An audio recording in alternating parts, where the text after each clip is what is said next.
Welcome back to Aliyah and Chill.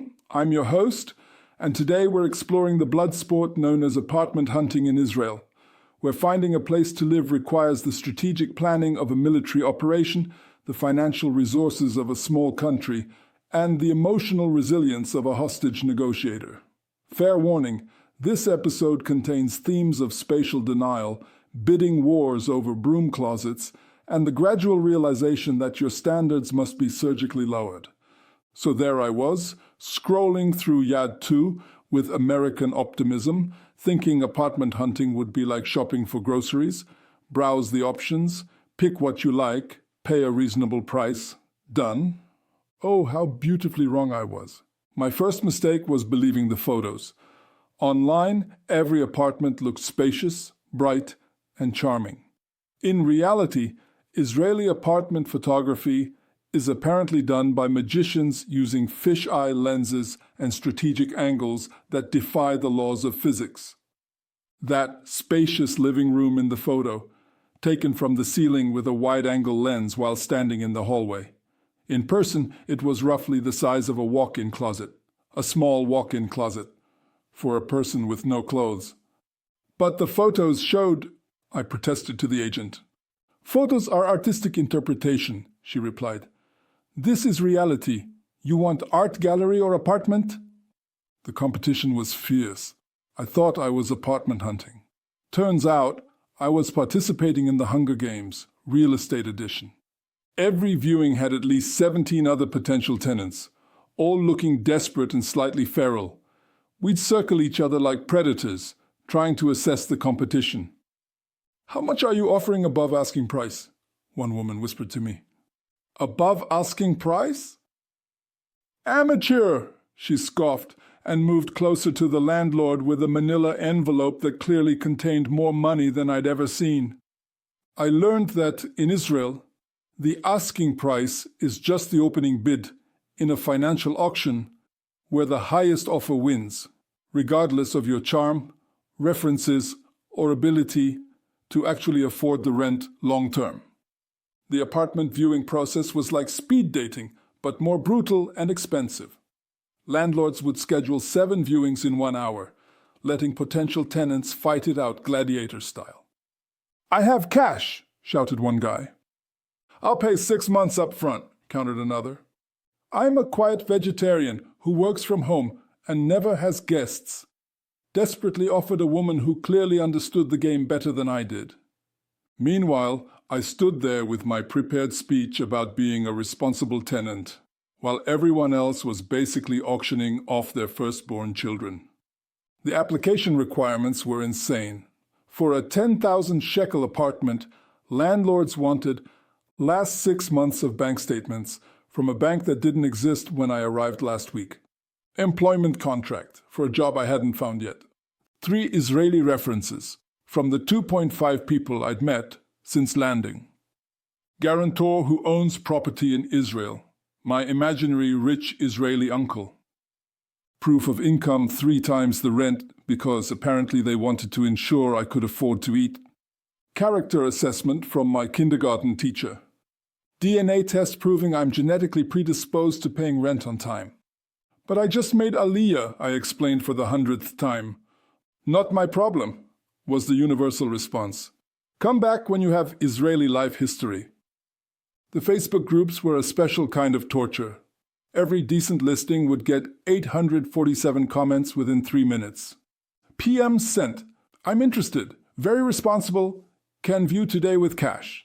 I'll pay double. No questions asked. I speak Hebrew and my mother is Israeli.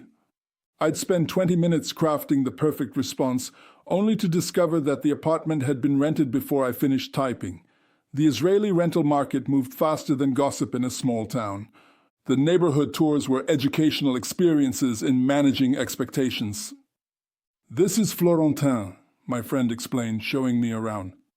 Very hip, very artistic. Why does it smell like... I paused, searching for diplomatic words. Character, authentic Tel Aviv experience. And that noise? Nightlife, the city that never sleeps.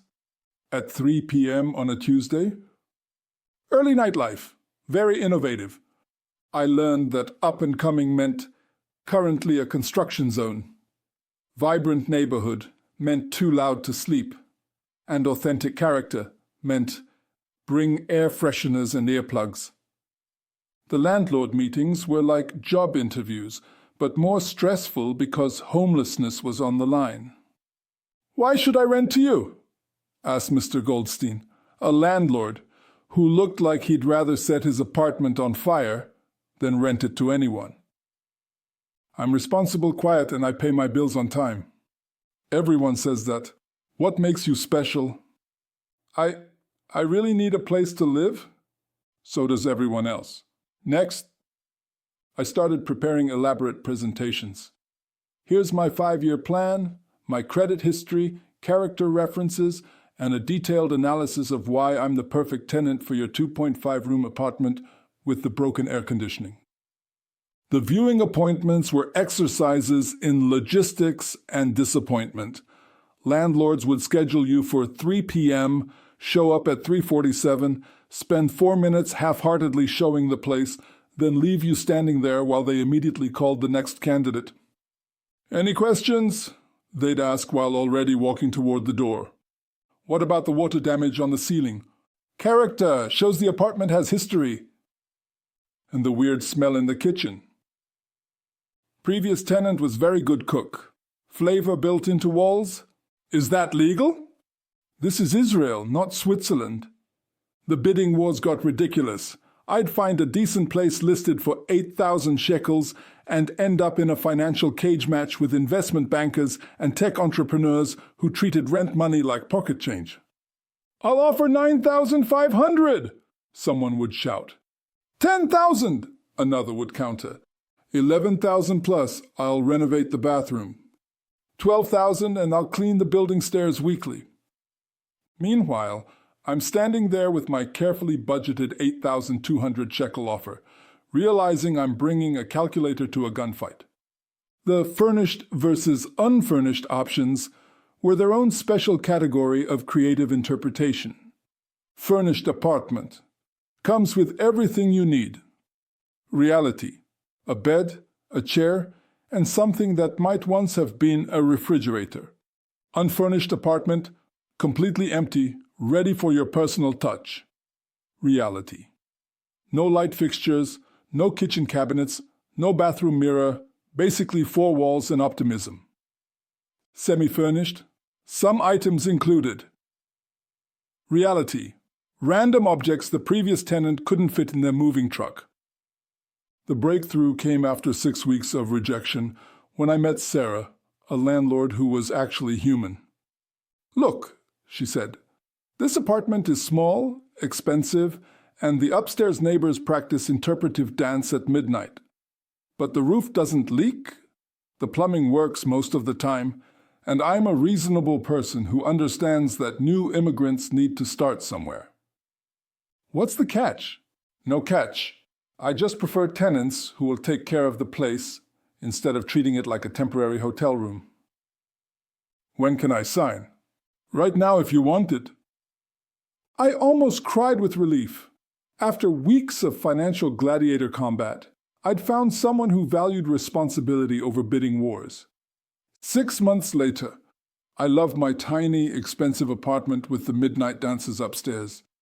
The kitchen fits 1 person and maybe a cat. The living room doubles as a bedroom when I have guests, and I can hear my neighbors' entire lives through the walls. But it's mine, sort of. It's legal, and Sarah fixes things when they break without requiring a legal brief explaining why the broken faucet isn't my fault. In Israeli apartment hunting, that's basically winning the lottery. The real victory wasn't finding the perfect apartment, it was realizing that in Israel, perfect means functional, affordable, and won't collapse if you lean against the walls too hard. Plus, I now have enough apartment viewing experience to write a survival guide. Or start therapy, possibly both. That's all for today's episode of Aliyah and Chill. Remember, Israeli apartment hunting teaches you that home is where you can afford the rent, and the structural integrity is mostly guaranteed. And hey, If apartment hunting in Israel sounds more challenging than actual military combat, maybe it's time to call Easy Aliyah's VIP concierge service. We'll help you navigate the rental battlefield without losing your sanity or your entire savings account. Until next time, keep your expectations flexible, your budget high, and your competitive spirit ready. You're gonna need all three.